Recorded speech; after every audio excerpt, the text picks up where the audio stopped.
Hi, welcome to Spirit Rescue Talk. I am Amy Major, and of course, I have my wonderful co-host here with me. We have Gigi, we have Cynthia, and we have Melinda, and we have a really great show for you today. It is going to be a little different because we're going to have a lot more open discussion today. But again, remember anything that we do discuss, please do not use this as a substitute for education. We want to make sure that you're getting the necessary assistance that you need, either through a mentor, teacher, a class.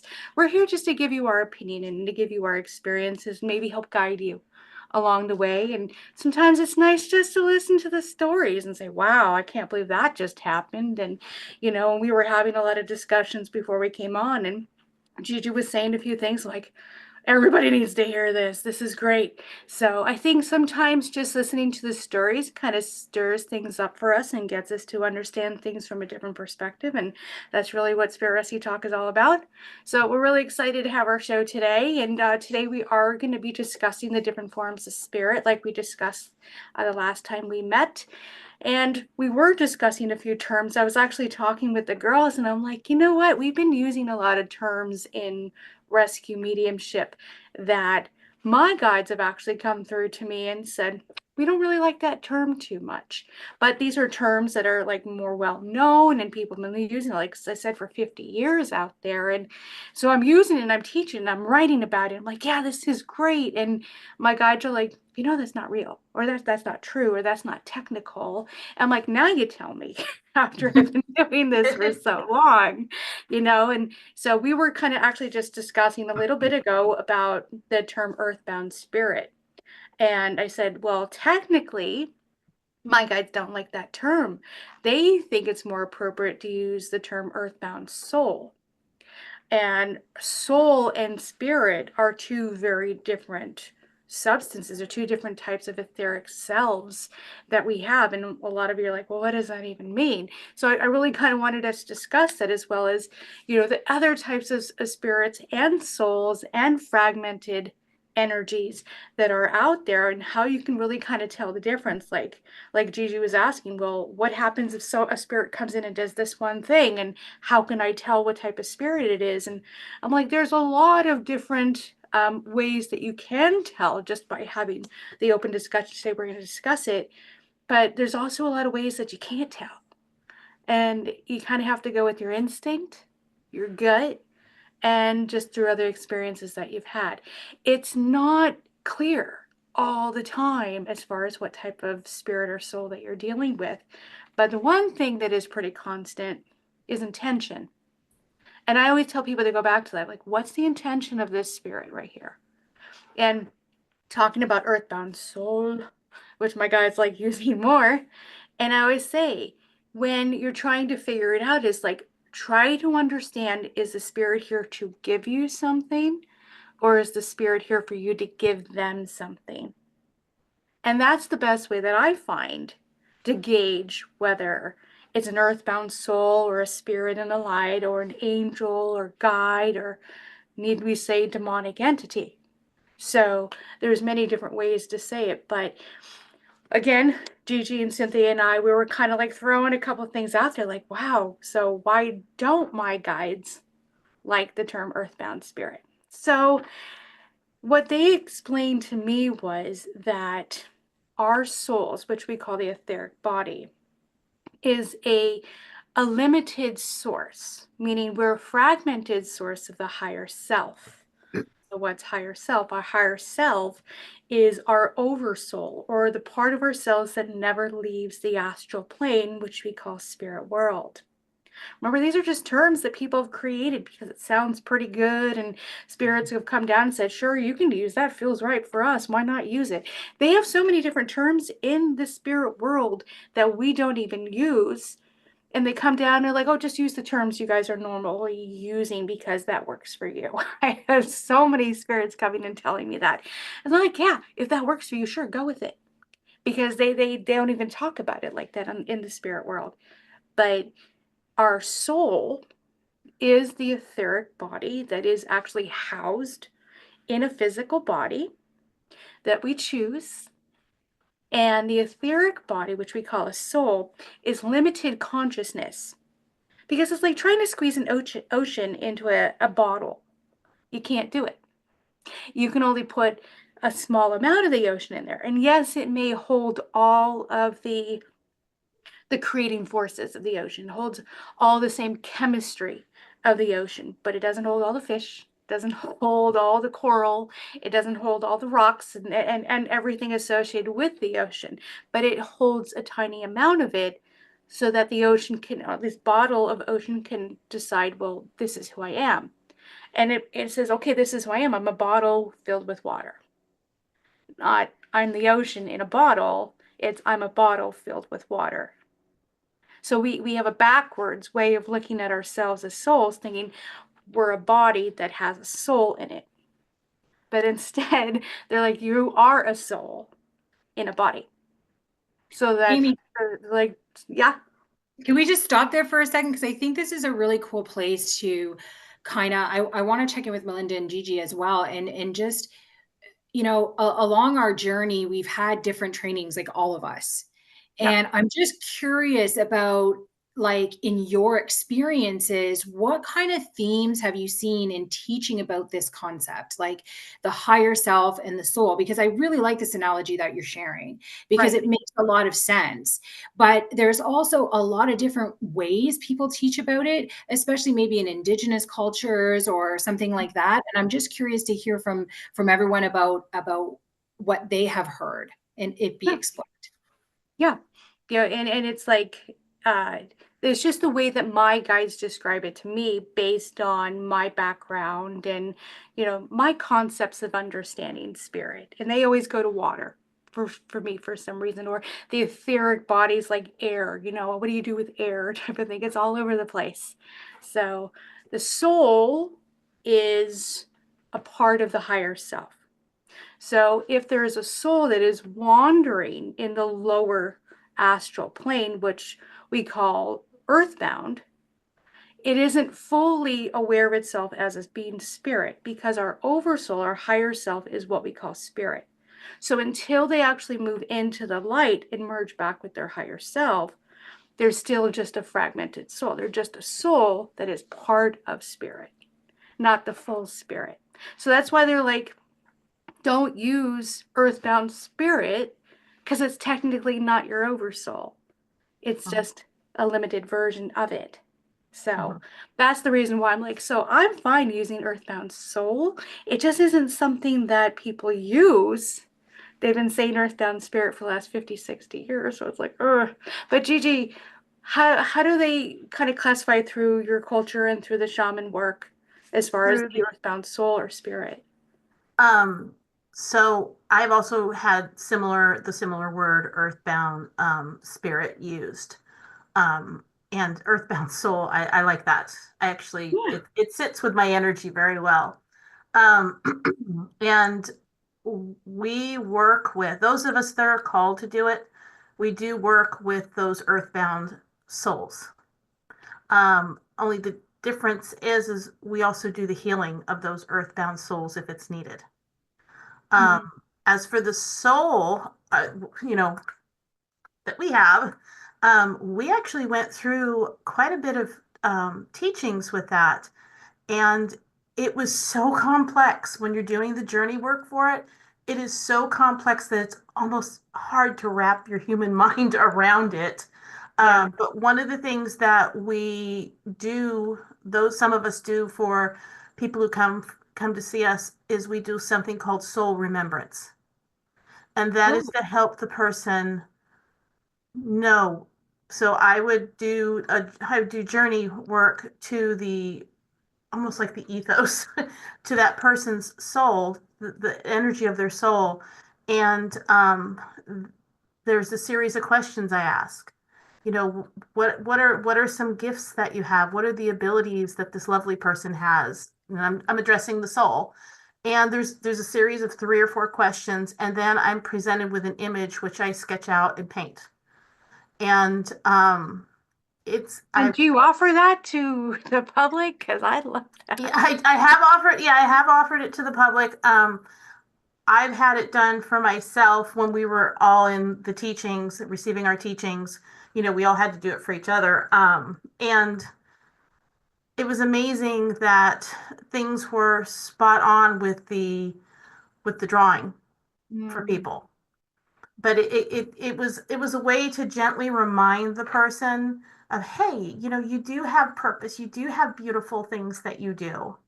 You know, right. these are messages for you. And I think it's because sometimes, and I don't know if any of you would agree with this, but I feel that sometimes we get disconnected from the energy of our soul. So, Consciously, right? You mean like consciously disconnected from it, meaning forgetting that we are a soul. yes, Okay. yes. Yeah, that I makes think sometimes, like, it can be almost like when you start doing spiritual work, almost like culture shock a little bit, when you start getting orientated to other aspects of yourself that you're connected to. mm, And, we only have so much in our awareness. And the more we learn and the more that comes into our awareness as we're learning about ourselves and we're learning about this oversoul, it you sometimes there are expectations we have about who we've known ourselves to be our whole life. mhm, And then, then we get on this spiritual journey and we learn something different, and it can be an adjustment. And I think it's important to kind of acknowledge that, to be grounded in your expectations when you do this work, and not to go in with too many expectations that if this is who I am, my oversoul must be the same way. mm, And that there are gifts that you can get from connecting to your higher self or this oversoul aspect, but there's also challenges that come with it too. And I don't think that that's really talked about enough. And I maybe one day we'll talk about that, but that's well, just a it's perspective. funny because I've actually taken a lot of students into a meditation to talk to their higher self.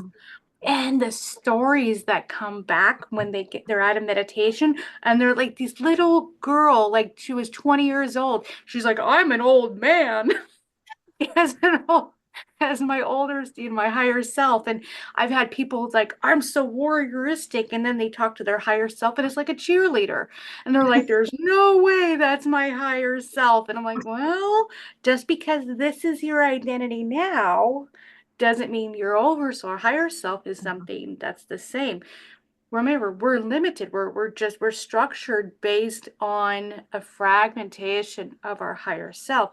But I also reminded the students, I said they're coming through representing themselves in a certain way to portray a certain message to you. It doesn't mean that's the way they are all the time, because the way that they taught me to understand it, and this is really deep and this is really advanced, so I don't want to overwhelm anybody, is that when you're talking to your oversoul or higher self, you're talking to a collection of hundreds of different identities. So they're picking and choosing identities that they want to relate to at that moment, saying, oh, this is who I am. But it might be. But if you're thinking of yourself as like a collective of like 100 different lives that you've lived and they choose one, it doesn't mean that's their only identity. It just means that's the identity they chose to portray at that moment because it had a message they wanted to give to you. Or maybe they felt that you'd be invited to it and like, oh, this was really good. And not everybody has that experience. So like, why do I sound like a guy when I'm a woman? And why do I, why do I sound like I'm 50 years old when I'm only, when I'm Mhm. 70? It's like, don't think you're going to talk to somebody that looks and sounds directly like you as your higher self. Because if you have lived 150 lives and your oversoul is the collection of all those lives, then they're everyone and everything you've ever been. So let them choose whatever, however they want to show themselves to you. Melinda, Mhm. have you ever had a chance to talk to your higher self? Well, I think so. I mean, there's been a lot of different incidents. Like, mostly mine comes in my dreams, though, and Oh, I'll have an experience where, it's like I was there. I know that was me, but it didn't sound like me. It didn't look like me.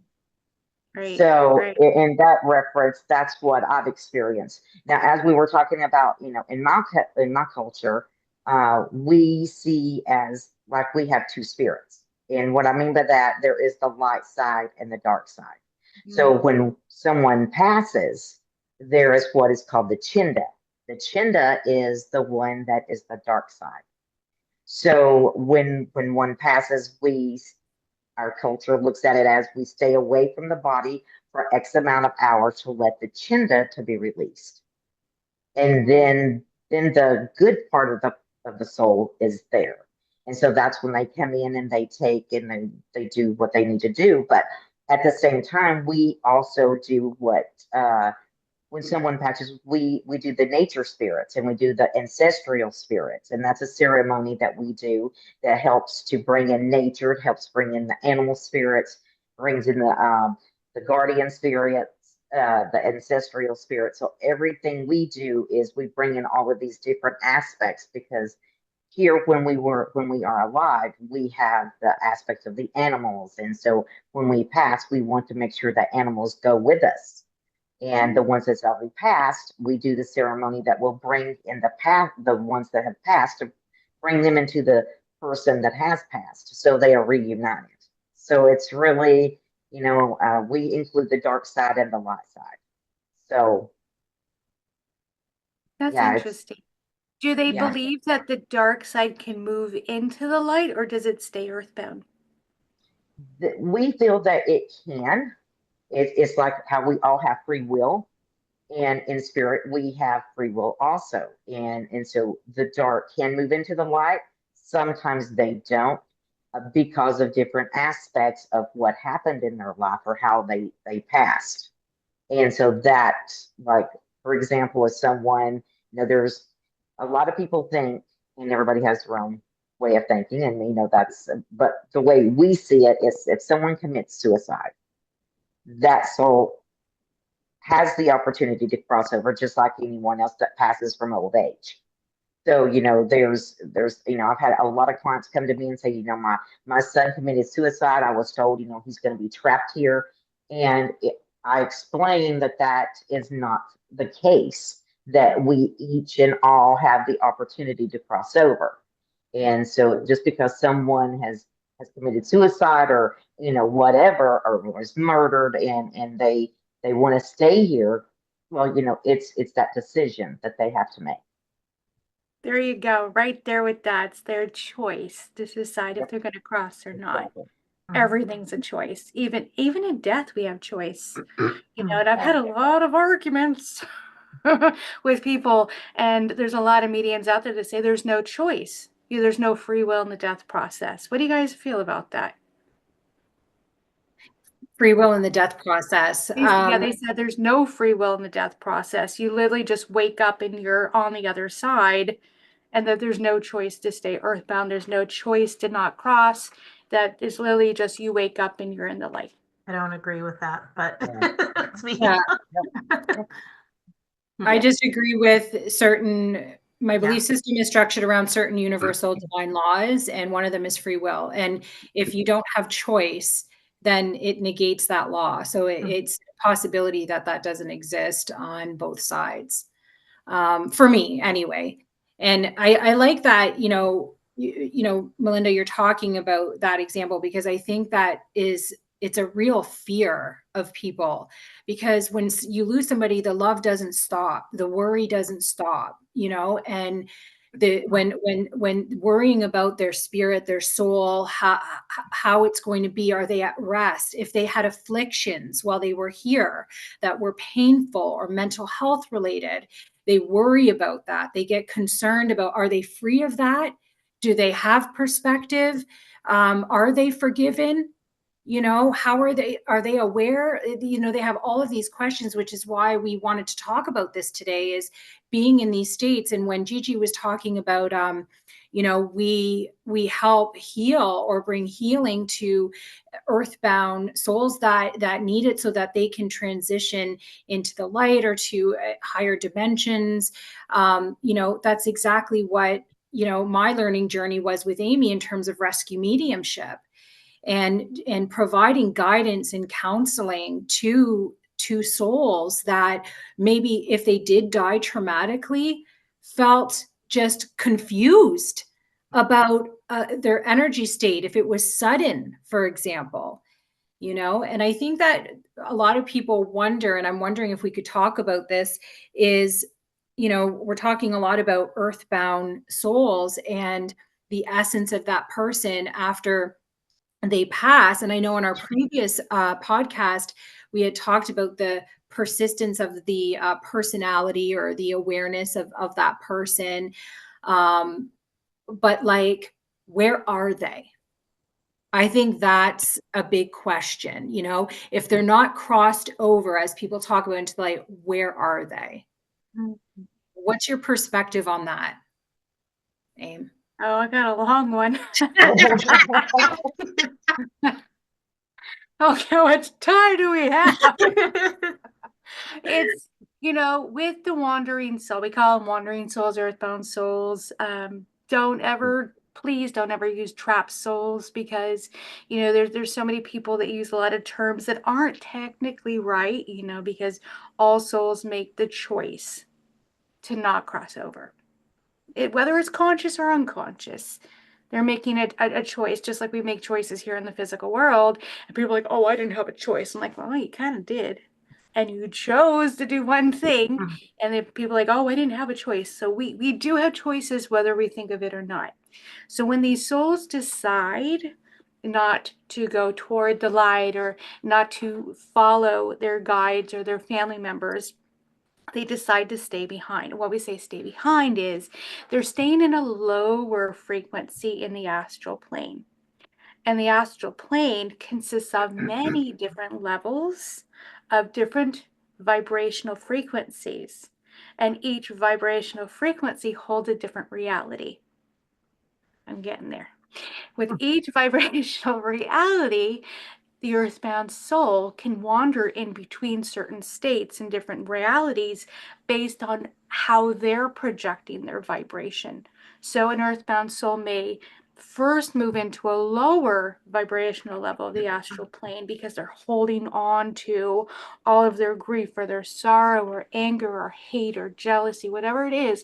The heavier the emotion, the lower state of frequency that soul is going to be in. But over time, even though time doesn't exist in the astral plane, there is a concept of time in astral plane based on progression.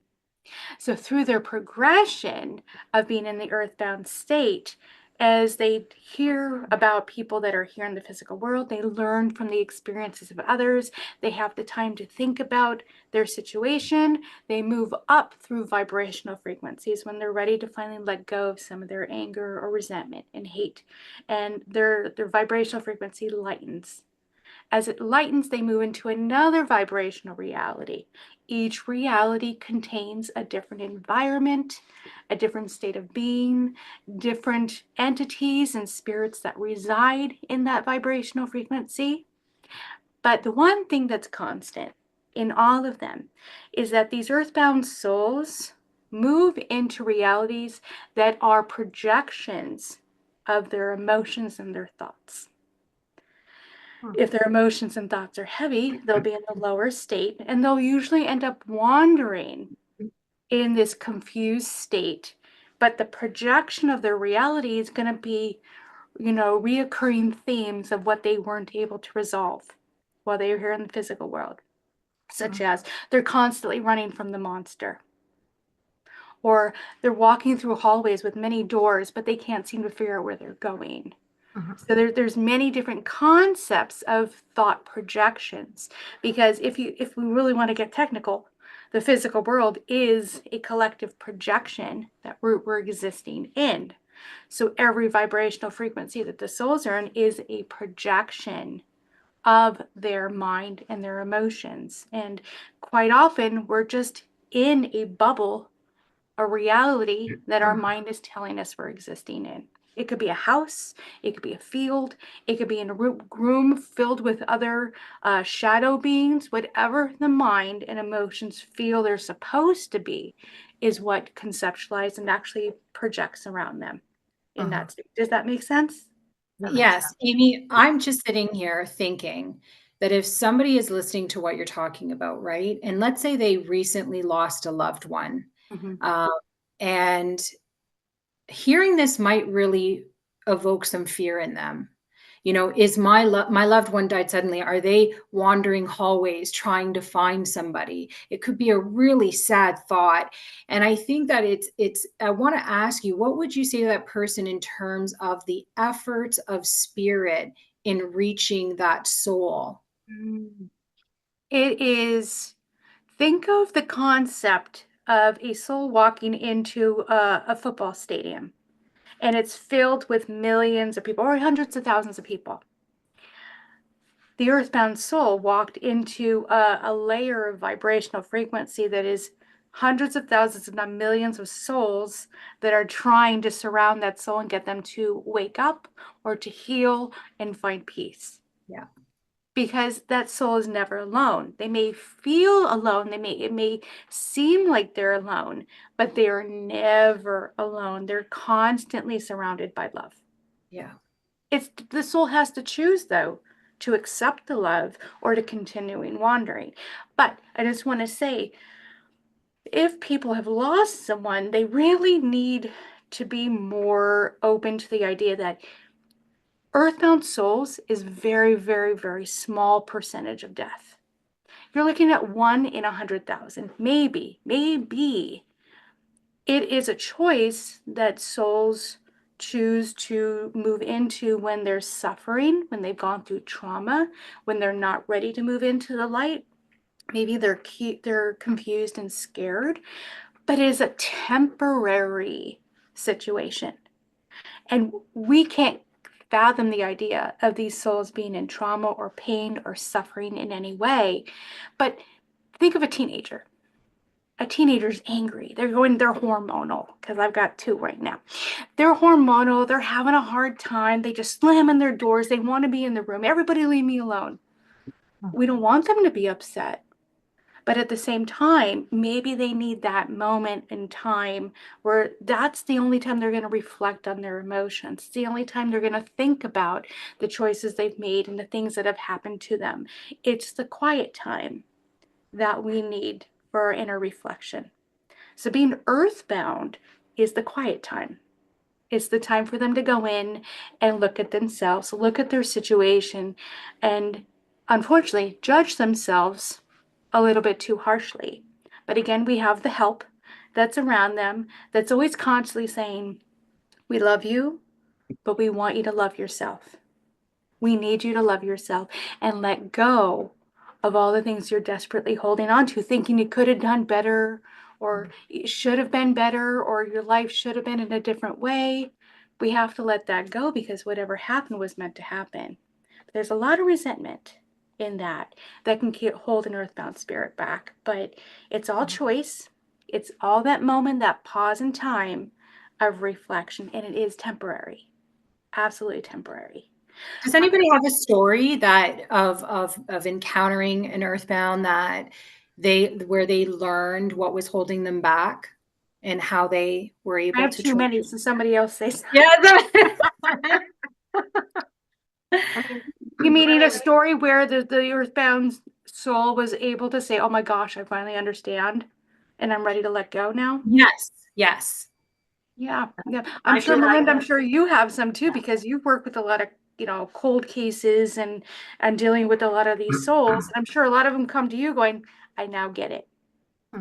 Yeah, there's the way it works with me is like I do work on missing persons and cold case files. And so basically, I had this one where that came to me and she said, I need your help. And she says, I've been roaming, is the way she put it to me. She was roaming and she was trying to find closure on what happened to her. And so then she gave me her name and I started looking back to find out, everything I could on the case so I could try to help her the best I could. And what had happened was the reason she finally figured it out as I was helping her because she was murdered and she had left a small child behind. And the person that actually done this to her was the father. And they had not been married, but and they had was together for like 5 years. And then, they had the child, they went their separate ways, but he didn't want to let go of her. And so he ended up murdering her. And she came to me and she couldn't get closure. She finally goes, I know why now. And it was because nobody was looking at in the direction they should have been looking to try to close this case for her. So for that reason, she said to me, she says, tell them to look under the cabinet. And I'm just like, okay, because that's all she would tell me. That's all she would say. So then I did. I talked to the detective, and he said, "Do you think she's talking about where we found her?" And I'm like, "Well, that's the only logical thing to see with this." And so they went back and they started looking, and there was a bathroom that was connected to the bedroom where she was found, and underneath the cabinet there was a camera that showed everything that happened. And because of she had had no closure, and she wanted this to be taken care of to bring closure for her family. That's what she was more after than anything, is Mhm. closure for her family. So, and whenever that was viewed and they seen and there was the evidence of it, then he was arrested, and her baby went to her family. And so, as soon as she realized that this was closed now, and her baby had went to her family, she had no problem at all to go through the light. And the one thing that she told me is that what she felt was she had to stand for herself to bring closure for her family. So it wasn't really about her, it was Mhm. about closure for her family. So she knew why she had stayed Yes. back. She knew she was dead. She knew that they were waiting for her in the light, but she's like, nope, I'm making the choice not to transition because I have to do this thing first. Exactly. Yeah. And it was 5 years later in our time. Yeah. Mhm. Yeah. Yeah. So, but You, to her, it was just like it had just happened because, it's oh, just like, yeah. yeah. Or it And plays over and over and over again, over and over. Yes. Mhm. because that's what they're focused on. Whatever you focus on is what's It- projected out in front of you in the astral plane, even here. How many times we wake up every day and we're doing the same thing every day because that's what we're focused on. And it's Mhm. like, where'd the time go? It's even more so in the spirit world. What about you, Gigi? What experience have you had? Um, First of all, I want to say, Melinda, beautiful work. Yeah. Absolutely Thank beautiful you. work. Yeah. I I get all kinds of interesting things. I get I get spirits that come to me, and it's usually somebody who's recently deceased that I know, and they'll come to me and start talking to me. I'm like, okay, hold on. But we had my husband's MIL pass, and or my MIL pass, and he asked me to check on her. And I said, okay. So I do the shamanic way of doing it, which is traveling through the spirit realm. It's just usually, and it's the upper world where I go for this. And she was waiting there, and she was reluctant to cross. She knew she had passed, but she was reluctant. One was fear from, she didn't know what to expect passing through the light. And it was right there in front of her. But she was sitting on a bench and she wanted me to sit with her. And so she started talking about her life and how she had done the best she could with her kids. Mm. And it was remorse, it was regret, it was anger, you know, um, it was a lot of emotions there. And I sat with her, I listened to her. Um, I asked her if she felt better talking about it, and she said she did. And I said, well, you're not going to be judged. I said, there's no place for judging. And she was still reluctant to cross because she was frightened. Um, and in my shamanic training, we have had to go to the light. We also have to give a promise when we're doing it that we're going to come back and have trigger words to come back. Mhm. Um, and so it gave those of us in the training, um, it was one of the most amazing experiences to see what's on the other side. I mean, we didn't get to venture in really deep or anything, but it gave us an idea. It was so beautiful. And I was able to describe to her, this is what you'll feel. You know, you're going to feel love. You're going to feel all these beautiful emotions, and you're going to have family there. You're going to have friends there. You're going to have pets there. I said, everybody's going to be there for you. And I ended up, she needed healing. So I ended up doing a power animal retrieval for her. And she had the rabbit come. There were about 100 rabbits that showed up for some reason. And she picked up a rabbit and she held it and she looked at me and she just crossed right over. Something Yes. about animals that come in, they just like compel us to go with them. I know they do. Yeah. It It's is. nice that you talked a little bit about the other side, and what has your experience been, Amy, with that in terms of how would you describe it? I mean, did you saying there's love, there is a lack of judgment? Would you describe it the same? I'm assuming yes, but Well, let me tell you, when I was younger, early 20s, and I was just learning rescue work, I was doing everything I could to coerce these souls into the light because I didn't know any better. So I'm like, you know what? Maybe there's a castle on the other side, or maybe you can have all the money in the world in the light, or maybe you can have 10 girlfriends. And isn't that, inspiring enough? And my guides and shepherding souls came down, and I felt their presence come in, and I'm like, Amy, you can't promise anything like that. And it was like they were chastising me for like, don't you say that. So I realized a long time ago, you can't make things up and you can't make promises for souls to go into the light. It's just not right. It's not moral to do that. What I usually do is I help them understand that everything that they want to hold on to when they're earthbound, they can still have in the light.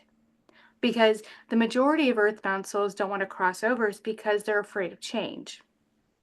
They don't think they'll be able to see their family or see their home or experience their emotions, and they don't even think they'll be themselves. They think there's this huge transformation where they grow a bunch of, wings, and they move into light and they become one with all. And it doesn't always work that way. And there are many levels, many, many levels to get you, even to a high state like that. And I get them to understand you're still you. You can still experience everything you're experiencing now, but you have a much higher perspective. You have a higher vantage point now of being able to look at it, but now you can look at it through the scope of love and not the scope of fear.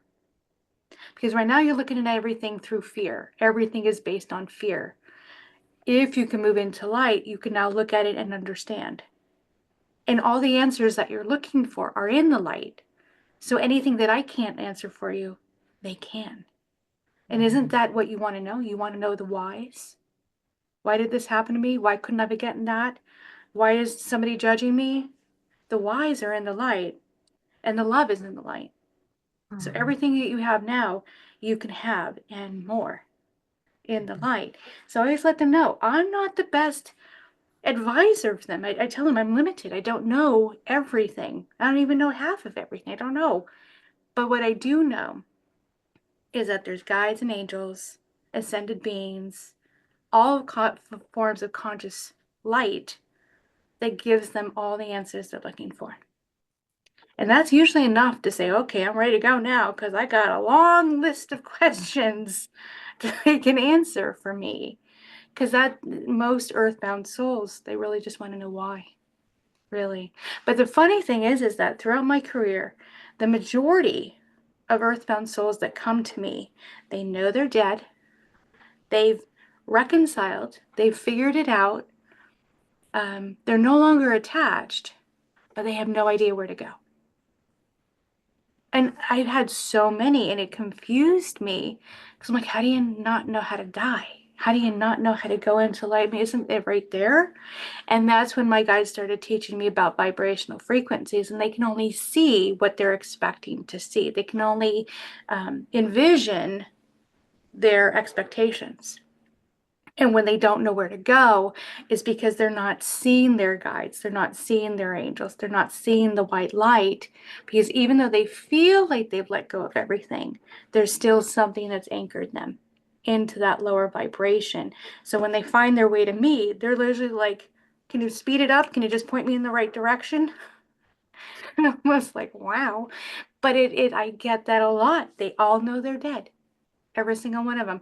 It isn't until I go to like a haunted location or do an investigation that I might find an earthbound soul that doesn't know they're dead. Mm.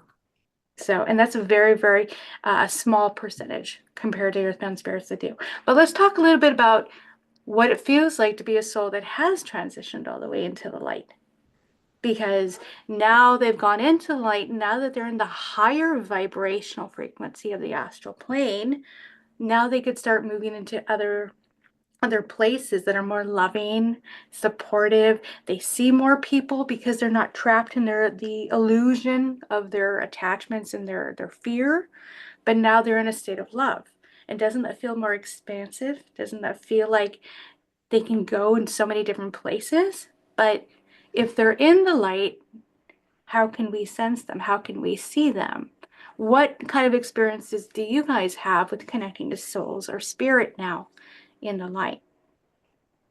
I've always kind of described it myself as a pager system, because the language is kind of like intention. And if I'm sitting here and I'm thinking of someone, it's almost like paging them. There's a connection that you can make just even through that. You don't have to light some candles. It doesn't have to be once a year at a memorial of some type of event. Like you literally, you could be sitting in your living room talking about a memory, and that could page them. So I see some nods, you guys may have had some similar experiences, but I think people, what a gift if they could, bring that into their awareness and take that into consideration, that their loved ones that aren't here physically are so accessible to them. And that it is actually, one of the challenges in grief is feeling like you cannot have an ongoing bond with the person you lost. Right. And so just the fact like this, that's why this point is so important, is that for you to believe that you could actually still connect with the person that isn't here physically anymore and have conversations with them as you're making breakfast in the morning, and include them in your day and include them in your trips and include them in your functions and speak your grievances to them, and that's such a beautiful thing. And to have that ongoing bond allows you a place to continue to put your love. Mm. Yeah, I've And always said that. That's yeah. a perfect way of saying it because, when people ask me, how do I let go? I was kind of like, why do you feel you have to let go? We don't need to say goodbye. It's your relationship doesn't end. Your relationship with them changes. And all you need to do now is learn how to have a different relationship with them in spirit. They're not physically there, but they're energetically there with you. So have a conversation with them. Think of them. And that pager system you were talking about, me getting into technicality as I usually do, my scientific mind, is we are eternally connected. Our minds, our soul minds are always connected through a telepathic connection. So it's like playing telephone. You think of them, they immediately pick up on it, they think of you. They think of you, you immediately pick up on it, you think of them. It's a two-way form of telepathic communication. So a lot of people's like, how do I know when my family's around? I said, well, when's the last time you thought of them? And they said, today. I said, oh, well, that means they're around you because they're thinking of you. You're now thinking of them. Just having a memory of them means they're thinking of you and they're with you. Yeah. It's as easy as that. Yeah. Well, now I'm going to go to the flip side of that and what Cynthia was saying about access. So when my husband passed away, we were married for 25 years and he was the love of my life and he passed away. And we had this, I always call it a bet that we had talked about our past. And my thing was whenever whoever goes first, you better come back and let me see you. That was the thing. So when he passed, I couldn't understand why I couldn't see him. And it like really, really floored me. I got to where I wouldn't get up and do anything. I just laid around. I wouldn't have and finally my kids yelled at me and said, Mom, do you think Dad would want you to be acting this way? And it was my grief that was keeping me from seeing him. Mm. And once I realized that, he came to me. And the funny thing of the whole thing is I kept saying, no, I'm not doing that. And my kids were like, yes, Mom, you're not letting go. And I'm like, I can't let go of him. That's something I can't do. So my son, he took a camera and he's, done screenshots all around the house. And I was sitting at my desk and my son had took a picture. And he's like, Mom, come and look at this. And he had put it on the computer, pulled it up, and I had always sat at my desk and I was always working. And my husband would come behind me and he would always put his hands on my shoulders. In this picture, his spirit was right behind me with his hands on my shoulders. Oh, wow. And so sometimes it's us here on earth, in the spiritual, that we are blocking the seeing of our loved ones too. I done it. And I would have never really thought of something like that until it happened to me. I think But that once I realized it, I could see him. So I seeing, thought that feel, and those hearing, Pardon? exactly. Oh, yeah. Mhm. everything. Yeah. Have you guys had an experience? Because a lot of people do. A lot of people say, I don't feel them. I don't sense them. I don't feel like they're around me. Have you guys, I have a story, but I want to hear you guys' story first about somebody that someone has passed, but you're not sensing them coming in and you don't feel like they're around you. Have you guys had that scenario before? I don't have a specific experience, but I like with in my life personally, but I just want to validate that it is something that I hear a lot about. And just to validate Melinda, like um, intense emotion will kind of act as a blanket over intuition sometimes. Mhm. And so emotions are powerful and they're energetic, so they can mess with energy. So, you're right. Sometimes you can get in your own way, and it's not that emotions are bad. There's nothing wrong with it. It's like give yourself the permission. It's 100% understandable why you would feel an intense grief in the loss of your life. And I'm so glad that your son was like this advocate for your husband and allowed you to have that moment, um, so that it could shift for you. But I have heard that, but Amy, the reason why I'm bringing this up and validating you is because I've also heard that people say that, well, it's because they're busy and they're doing their life review and these concepts that they have work to do as soon as they pass, and that they're not accessible. Some will say, well, we can't talk to them for at least a year our time. There's all these rules around it. And so I'd like to, if anybody does have a story, is there any of that you've heard as well? I had a reading by somebody, and one of the things I was asked was, who would you like me to connect to for you? And I wanted my aunt, who's on my father's side, who is also a healer. And I really wanted to hear a message from her. And so the gentleman tried, and he said, hold on. He says, I'm not getting anything. And he tried again, and he said, she's not there. And I said, well, where would she be? And he said, she's not there. He says, she's been reincarnated. That you have a high probable chance that she's been reincarnated.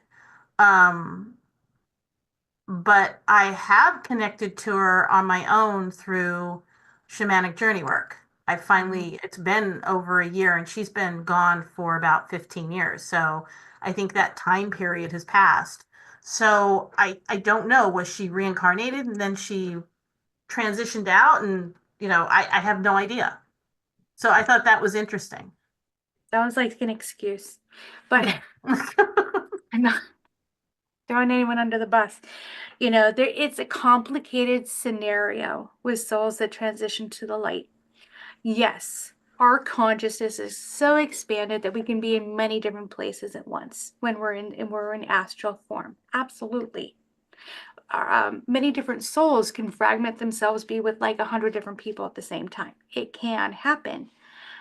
But when a soul transitions to the light and they get taken into their review, or they get taken in and talk to their guides, or they're having their family reunion, most of the time they take most of their consciousness with them because it's a big deal. They want to be fully present in those moments. I've done many, many readings where I've asked for a spirit to come through. I'm not sensing them. And I've gone to my guides and say, where are they? And my guides have literally said, they're really busy. They can show up, but they're being pulled in a different direction right now. But we can try to alert them and let them know, and part of their consciousness can come through. And usually when we start talking about them for a bit, they get alerted, and then part of their consciousness can come down. So the idea that they can't show up at all, not necessarily true. Is there a time frame? It's different with every spirit. It really is. Some spirits immediately go into light and they go through their life review right away. They transition to higher state of consciousness. They're ready to go. They're older souls. Yep, we've done this before. Other souls that go to the light, they're traumatized, or they need a lot of healing and a lot of hand holding. They need more time to be fully present in their healing, or fully present in their life review, and to go through and talk to other family members that may need some healing and rejuvenation with. So their presence may not be as strong during a reading because they are focused on something else. But you can connect to a part of their consciousness as long as you can hyper focus yourself into that vibrational frequency. I've had to do it. But there's many times spirits don't want to show up. They do. There's some spirits that are like, I don't really want to talk to that person right now. Even though they're all loving, but not all spirits. Just because they transition to light doesn't mean that they're wonderful and they don't have their personality. Sometimes they transition to the lower state, not earthbound, but the lower state. They still have their personality. They still have their biases and their judgments, and they're like, oh, I don't like the person they're dating, and they're very opinionated. And sometimes they're like, and I've had a lot of spirits come through saying, I don't think they want to talk to me. I think we still have some issues that need to be worked out. So they'll be very hesitant to come through in a reading as well. So it's very complicated depending on the spirit. Can they all be connected to at any time? Absolutely. Absolutely. There's no time limit. But if they're really focused on something, the medium may not be able to connect to very well at all. And sometimes it's not to throw anybody under the bus, love and light, but there's a lot of mediums out there that will create excuses because they can't connect. And don't take their excuse. It's like, no. If they can't connect, they can't connect. And I think mediums need to be more truthful and say, you know what? I'm not feeling it. I'm not connecting.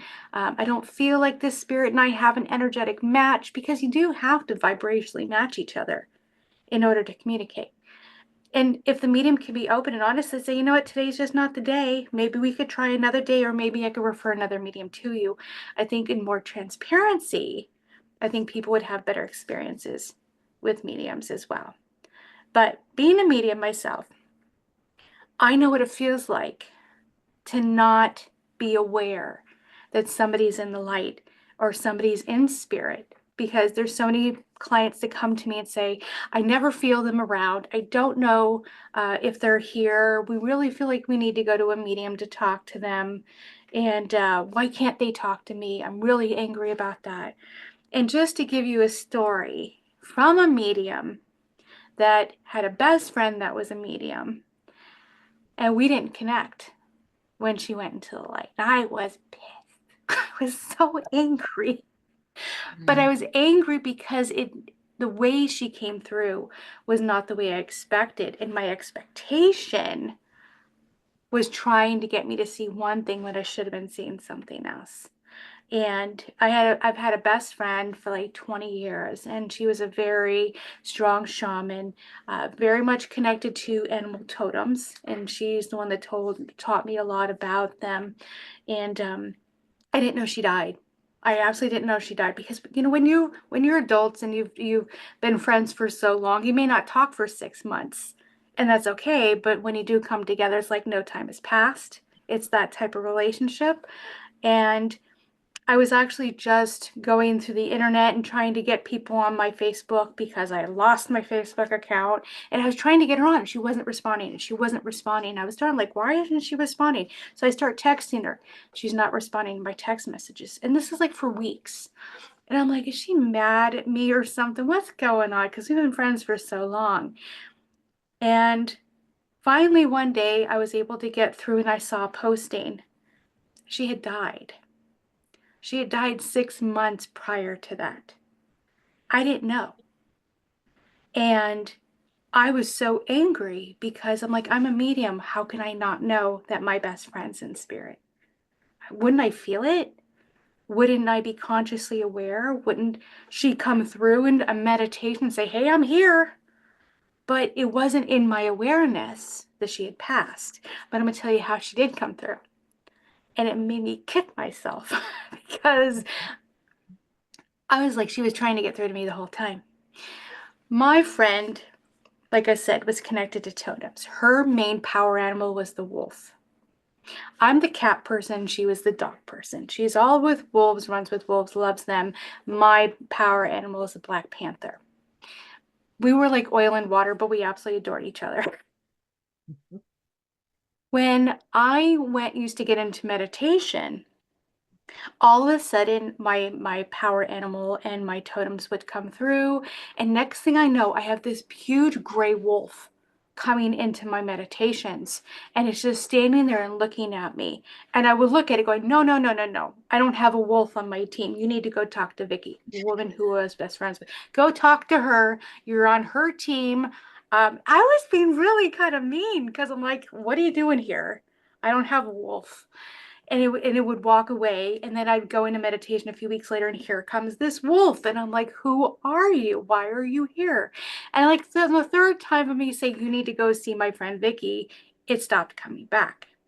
A few months later, I found out Vicky died, and it dawned on me, the wolf was her, trying to come through to me in spirit to let me know she was on the other side. And I pushed her away every single time, thinking, no, no, no, you're not here for me. So I tell the stories so people can understand that our expectations, our awareness, and maybe our blindsidedness can keep us from seeing what's right in front of us. Spirit will always show up. They will always show. It's whether we're able to see it or not. So I don't want anyone to doubt that spirit isn't showing up. I just want people to be more open and aware that spirit may show up in a way that you don't expect. And I know a lot of mediums talk about the feathers and the pennies and, the 111 and 222 and many different ways. And those are universal symbols that some spirits can use because we're aware of them. It's in our consciousness. We have that expectation. They're using it to get our attention. They don't have to use it. They don't always like to use it, but they do. And still, we don't see it. We're not aware of it. If it's not right there in front of you, we may not see it. So I just want people to know, even with the universal symbols, even with them showing up, even when they're in our dreams, people will still feel spirit doesn't show up. Has anybody else had that where spirit did show up and you guys didn't recognize it? Because I don't want to be the only idiot here where I was like, duh. Can't No, believe I didn't know it wasn't her. I'm actually really grateful you said that, because I think that, the general public sometimes, if they're not, using psychic mediumship abilities, there is a really, really high standard of perfection in their expectations of mediums. And it's more complicated than what people realize. And I often will explain it like if I was trying to learn a new language, people would understand that I might not pronunciate things the right way. I might not know a word. I might not have a way to say something, and I would be shown compassion because I'm learning. But if you're a psychic medium, if you don't know, then you're a fraud. And it's really, really harsh. So to be transparent and say, because Amy, you are extremely gifted. We all know this. And for you to be able to say, my good friend was coming to me and I wasn't, I wasn't getting it. It's like, well, thank you for saying that, because more people need to be transparent and honest about the fact that we're all just human here. And just because someone may not have an answer to your question doesn't mean that they don't have gifts. It's sometimes it's about something not being in their awareness, and that's fair. And I hope that, people watching this or listening to this will, or reading captions will understand that, and maybe show, our each other some grace in that area. Well, I think a lot of those expectations come from well-known mediums. And no offense to any of them, but I've seen these mediums do interviews and saying, if other mediums aren't saying this, this, this, and this, then they're a fraud. And they're throwing other mediums under the bus, going, they're not valid, when other mediums are doing their readings in a different way.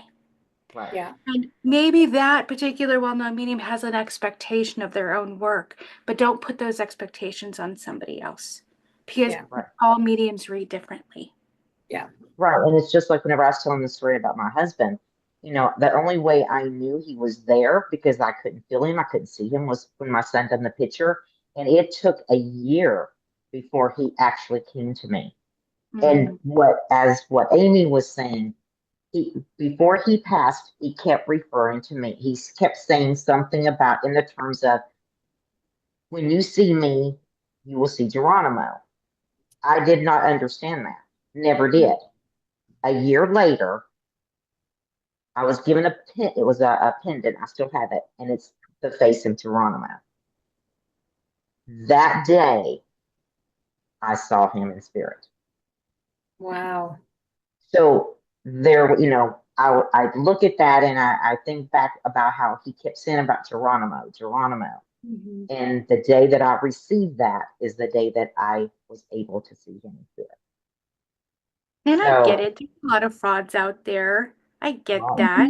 Yep. Now, when we try to put higher expectations on mediums that are making money off of doing their work, I get that. But if a medium is providing enough validation in their own way, then don't put high expectations and tell them how to work or what to say or what they should be presenting, because as we talk about, all mediums are different and all mediums don't see the same things. Some mediums that I've trained, they only feel. They don't see, they don't hear. And then there's other mediums that they just know they're getting a download of consciousness where they're getting information, but they've never seen their face. Or with me, I'm horrible with names. The worst you could possibly imagine with names. I am so grateful when I get the first initial, because I'm horrible with names here in the physical world. Why would I be any different in spirit? I am horrible. And so many people will come, well, what's their name? I'm like, oh, you tell me, because I don't know. I'm not going to get it. But I'm going to get so many other things, because that's just my energy and the way I receive. So I just want people to be more just kind to mediums that are trying. Yeah, they're charging $400 an hour. Expect that you're going to get a good reading. But if they're just starting, or if they're just like, you know what, this is the way I work, and watch them, get a feel for them, watch some of their videos, get a referral. It should be enough for you to feel like the spirit has come through for you. But the biggest thing that I always state, yes, I work as a medium, but I'm always going to tell it to you like it is. You don't need a medium to connect to spirit. You don't need to go pay for a reading. If you just learn the signs that a spirit is with you, and you understand that they can hear you, they can feel you, they can sense you, you don't need a medium to be your message bearer. You don't need a medium to tell you what they're saying. If you just pay attention to what you're feeling, what you're sensing, they're talking straight to you. You don't need a medium. No one really does. But if you want to see a medium, Choose one that you feel drawn to. And it may not be the best medium ever, because not all mediums are on all the time. Like I was just telling the girls when I got it, I had a lot of readings this week. Probably by the time I've gotten to like the 30th reading, I'm like, what's a name? What are you talking about? My third eye is like shot because I just can't connect anymore. So it might be an off day. It might be something they're just feeling like I can't connect. And that's okay. But again, kindness. Always try to come to the table with kindness. But I think we were able to get a lot of good information as far as, the earthbound and the spirit. But like I said in the beginning, how can you tell the difference? And the way that my guide said it to me, because they know I need it simple to understand, if an earthbound soul is coming through, then they most likely want something or need something from you. They want you to hear them. They want you to find something for them. They want you to help them with their attachment or their fears. They feel heavier. When a spirit in the light is coming through, they want to give you something: love, comfort, affection, guidance, whatever it is. So are they needing something from you, or are they giving something to you? And that's how you could tell the difference in simplicity. So I think we had a great show today, guys. What do you think? But I think we got some closing that we want to talk about. Cynthia? Yeah, we've been getting some emails from people who've been, watching the show or listening to the show, and I kind of wanted to, bring it to the group and just highlight some of the things that are on their minds, And so there's two things actually I want to bring up. The first is, we're getting some messages about, people who are connecting with, people who are connecting with, they feel they're connecting with special beings that are giving them special information. And maybe they would call it privileged information that seems to have a big purpose attached to it. And that might not be mainstream, what we would call mainstream. And there's this sense of like big responsibility with that. And what do I do with that? And so where my mind goes right away is, you want to make sure that you are taking responsibility in using your discernment when you're connecting with things on the other side. And that's because not everything that comes and presents themselves to you in whatever image you may see it, it may not be what it actually is. And in going through my training and with Amy specifically, she taught us an ability called the echo effect, and how to use your energy to actually link in with the things that you're connecting to feel it out, to feel the divine truth of what it is that you're connecting to. And that's not to say you're not connecting to something important and special. It's just to say whenever you're doing that work, it is good self-care in order to have discernment and make sure that you're doing that practice. I don't know where your minds are going, to the rest of you, but that's where my mind goes first, because of course I'm all about spiritual protection. So I want I think that's right. I think the hard thing is discernment. Yeah. And I remember when my guides first brought that up with me, the first few years of my development, they kept saying discern, discern. And I had to look the word up because I didn't know what it meant at the time. Like, what do you mean discern? And so I was like, okay, yeah, I'm blonde. Okay, what do you expect? I didn't understand what it meant. But when I looked it up, and I was like, oh, I'm supposed to be more aware of who I'm connecting to.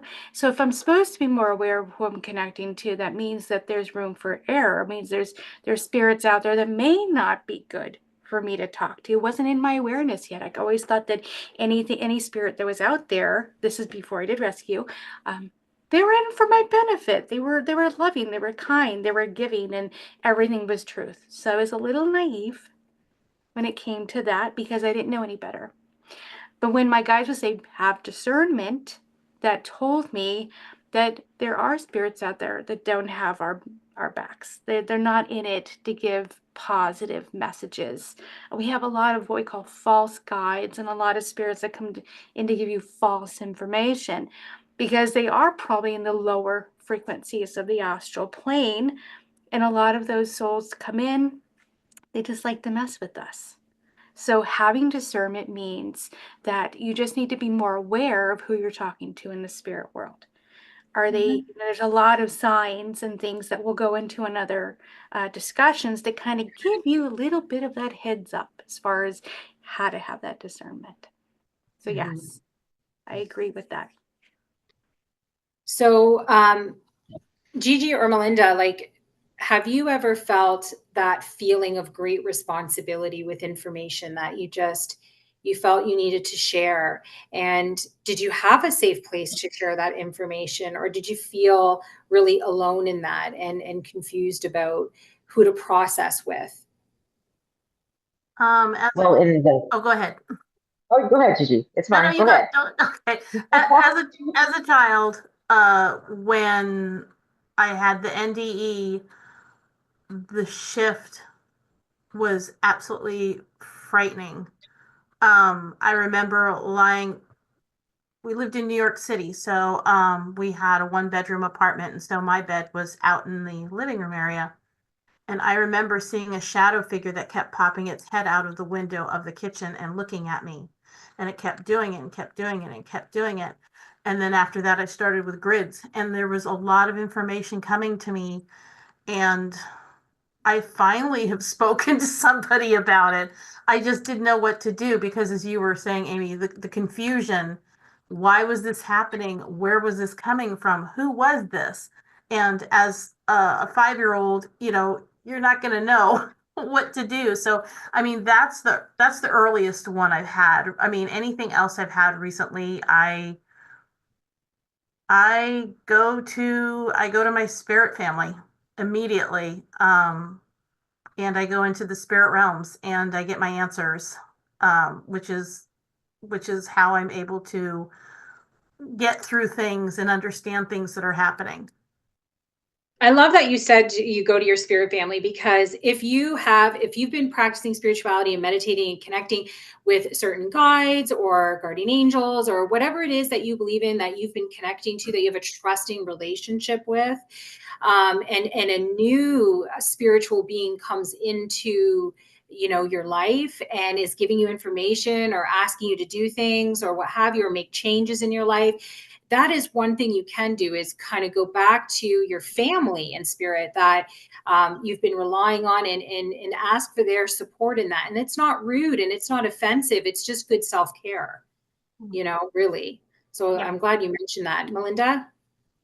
So basically, the one thing that sticks out, because I do the line of work of psychic investigation, and I try to help law enforcement.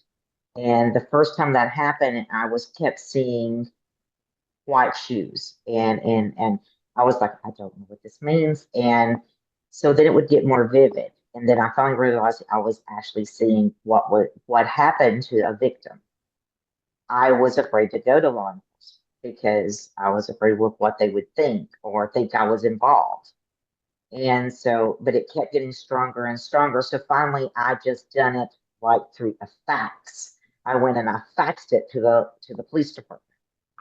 And of course, they traced it back and found it was me. And of course, they started questioning me. And so from that point, I learned, I'm just going to step up and I'm going to do this. And but it was hard because I didn't want them to think I was connected to what had happened. And so what they done, they had me to come. It was in Texas. They took me to Texas, and I had to go. And we was at the sheriff's office, and they said, "Okay, where do we go?" And I said, "In here. I've never been to Texas." And I was like, "Well, this road here. We go down this road." And so then I would tell them which way to turn, and I said, I said, all of a sudden I said, stop here. And they're like, well, I said, just give me a second. And then I'm like, we go down. I said, there's a gravel road with a big water tank. One of the officers knew of a road with a water tank. So we went that way. Then I done the same thing. All of a sudden I said, stop. I said, no, I got to get out. And I got out and I was walking, and I'm like, okay. I said, we go this way. And I said, about 2 miles in, I said, we're going to see these white shoes. And that's what I kept seeing, was these white shoes. And so exactly 1.9 miles in, we they found the remains.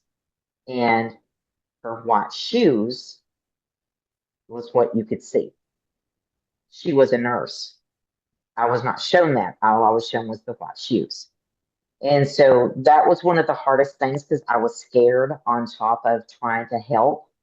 But at the same time, what I learned is to go ahead, go against your fears. Because that is one, because once I done that, then I started realizing that spirit was leading me to do this type of work. And so to me, to be able to help others and especially in the spirit, like because I knew it was her coming to me. But at that time, I was like 17 and it was very scary. But at the same time, I pushed through those fears to help. So that's the one time that, I was like, what do I do with this? Because I had nobody to guide me. And so I just thought to myself, okay, if this was me, what would I do? And so what would I want someone to do for me? And that's the way I handled it, is to figure Yeah. out what would I want. And you know what I'm hearing, and Amy and I have talked about this a lot too, about community, this idea that it's important to have a community. And so if you're getting spiritual information and you're feeling like it's really important and you're not sure, am I getting accurate information? Practice discernment. That's one thing we talked about today. That's something that you can do. Another thing that you can do if you're getting information, you think it sounds very important, is like check in with your spiritual team, just like Gigi was talking about. And Melinda, she chose to bring the information to a community she thought who could help, which was law enforcement, right? So these are some things that you can do. I don't want people to feel in isolation with their journey. So finding an appropriate community that is respectful and safe it can be intimidating, like Linda was saying, but we would just encourage you to do that and to build that for yourself. We did have another question, but I think we're kind of getting at time.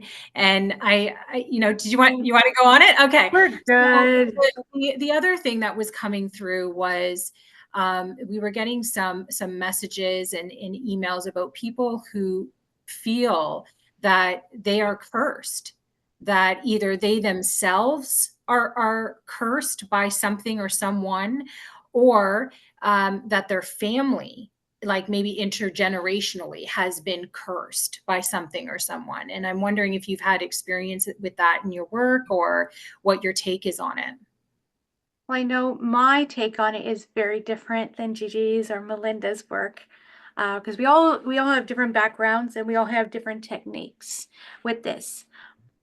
I'm the type of medium that doesn't like to say the word curse. It's a bad word for me because there's so many mediums out there that used to say, "Oh, you're cursed. Let me just take that curse off you for $10,000 type of thing." So it's one of those taboo things that most mediums and psychics should not talk about that much unless you specialize in that and you do it with morals and respect. I like to look at it from a different perspective with different terminology and say, well, you have an intention of energy that's around you. This intention of energy may have been projected from someone else, or it may have been self-created based on a belief system that you held. So now what we have to do is we have to get rid of that intention of energy that's with you, around you, maybe absorbed into you. And I give them several techniques to be able to release this energy of intention around them so that they feel this curse is broken, so they no longer feel compelled, or they no longer feel like they're out of control, or there's something that is controlling them. My guides have always taught me that there isn't anything that can literally control somebody else. Everything is self-imposed and decided upon based on our decisions. But a lot of people do believe that these curses are given to them. They don't have any control or any power to get rid of it. That's where I like to empower my clients and let them know you have all the power in the world to get rid of this, and don't allow somebody else's intention to control them. So that's the way I handle it. But I know, Gigi, you said you had a different way of doing it, and I'm really interested in hearing about that. Actually, I'm agreeing with you because part of it is intention and what the person is feeling or believing because of the energies.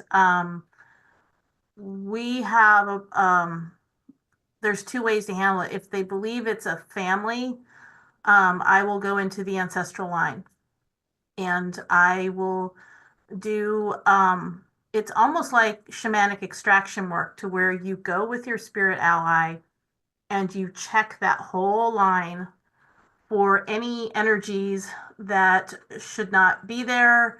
A lot of times there's healing needed, and sometimes it's trauma that's been passed down from generation to generation that can cause a person to feel cursed, so to speak. And then I actually have had someone come to me and say, I feel I'm cursed.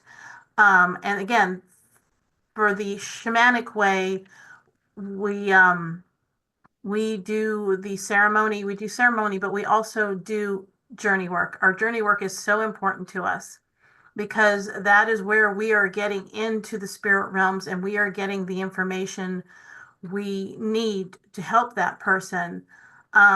And it's something where, yes, you get the person involved in it.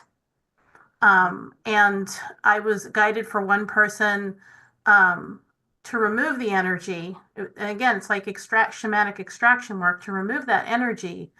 But it also went into a bundle that I was guided to put together for the person. And I mailed it to them, and they were to have a fire. I was with them while they had a ceremonial fire, and it was released. It was an energy that was released. And again, I agree with you. It's what I know that we can send energy to others, sometimes intentional, sometimes not, but that can also be the same as if I insulted somebody right here, right now. That energy coming to you is going to make you feel very angry and really bad. So, that's where I'm going with all that. Yeah, no, I agree. I agree. Melinda, how do you handle anybody that would say, "Oh, I have a curse"? Well, in my culture, which especially like I've handled a lot of situations where bone beads were used, and so the term cursed, I agree with what you're saying. It's the energy that's put into what is being said. So if someone is saying, so for example, I'll just use myself. There was a situation where I was involved, and this lady said she put a curse on me. Of course, I did not feed into the energy, but I did start noticing some things that were weird, what I called weird and out of. And then I learned that she used bone beads. So in my culture, bone beads is something that if they send your way, then it can cause different things to occur. And with me, and I feel that some of it was my own thinking because here I found the bone beads, I knew what it meant. And so I incorporated that feeling of what I knew of. So I do agree that I feel that, our own emotions, our own way of how we handle when something is said to us, that helps bring in that energy. But at the same time, I use ceremonial ritual stuff that I do that can help others as far as if they're feeling this. One of the things is journeying. I do, and I didn't know it was called journeying until just now because of Gigi, but because I do go down into the ancestral lines, especially if they're thinking it come from the family, then I will go into their ancestral lines. But again, I do feel that a lot of the energy that we put into it is what makes things come about. But there again, there's my side of the belief of the bone beads that they do hold a certain energy that if invoked around you, then certain things will happen. So, Yeah. I think it's interesting you guys said going into the ancestral line through a journey.